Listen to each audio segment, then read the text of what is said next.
বাসার ডুপ্লিকেট চাবি আমার কাছে থাকার কারণে দরজা খুলে যেই না ভিতরে ঢুকলাম, দেখি আমার স্ত্রী তার চাচাতো ভাই রনির সাথে শুয়ে আছে, তাও আবার অন্তরঙ্গ হয়ে। আর তার সাথে আমার বউ অশ্লীল কাজ করছে। আমি দরজার আড়াল থেকে সব দেখছি, আর এসব দেখে দুপুটা পানি চোখ থেকে পড়লো। কেন জানি আজ মনে হচ্ছে নিজেকে অনেক বড় একা। আমার স্ত্রীর নাম রিয়া, তার পরিবার অনেক ধনী। তার বাবা সহ পরিবারের সকলের পারিবারিক বিশাল এক ব্যবসা।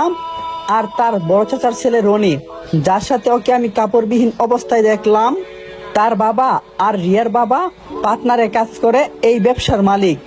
রিয়ার আর আমার 2 বছরের ভালোবাসা, পরে ভালোবেসে বিয়ে করি আমরা।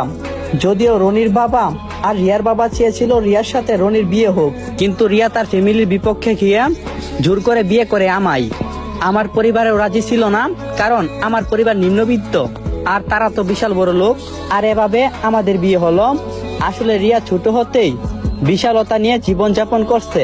তার 5 রকমের গাড়ি, প্রাসাদ, সমতুল্য বাড়িতে বসবাস।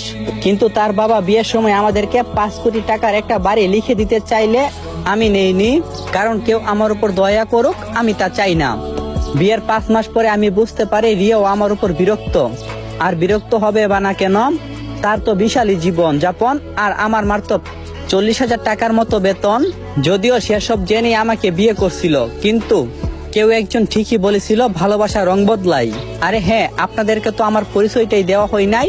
আমার নাম হলো রাফি। রিয়া দেখতে যেমন পরিস্থিতি আর তার জন্য আনা জিনিসগুলাকে দেখতাছি, কারণ রিয়া বলেছিল তার নাকি নীল শাড়ি আর কাচের চুড়ি অনেক ভালো লাগে, তাই তার জন্য নীল শাড়ি, কাচের চুড়ি সহকারে আর একটা আইসক্রিম। ভাবছিলাম আজকে বাসায় গিয়ে তাকে সারপ্রাইজ দেব, কিন্তু নিজেই যে সারপ্রাইজ হয়ে যাব তা কখনো কল্পনা করিনি। আমার সাথে ঘটে যাওয়া ঘটনাগুলো ভাবছি আর রাস্তা দিয়ে হাঁটছি।